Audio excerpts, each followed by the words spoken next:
సరే, ఈ అదృష్ట రత్నాల్ని మీరు ఎప్పటి నుంచి మార్కెట్లోకి తీసుకొచ్చారు? ఇది మార్కెట్లో తీసుకురావటం కాదు, యాక్చువల్గా ఇది తరతరాల నుంచి ఉన్నది. తరతరాల నుంచి అంటే సుమారుగా 300 సంవత్సరాల నుంచి గురు పరంపర. అలాగే మా 300 సంవత్సరాల నుంచి 300 సంవత్సరాల నుంచి ఉన్న గురు పరంపర. అలాగే మా వంశం అంతా కూడా దీనికి సంబంధించింది మొదటి నుంచి ఇప్పటి వరకు.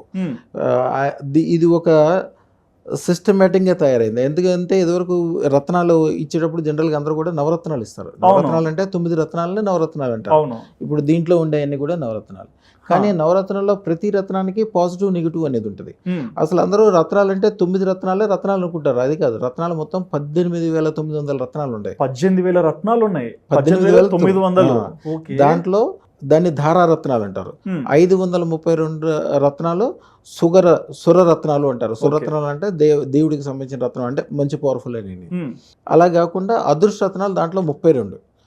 32 రత్నాలకి, అసలు నవరత్నాలకి ఈ వేరే రత్నాలకి తేడా ఏముంటుందంటే, నవరత్నాలు 9 రత్నాలు 9 గ్రహాలకు సంబంధించింది. యాక్చువల్గా గ్రహాలు 7, దాంట్లో 2 మాత్రము కాల్పనిక గ్రహాలు, అంటే యాక్చువల్గా మనం ఊహించుకునేవి, రియల్గా ఉండవు.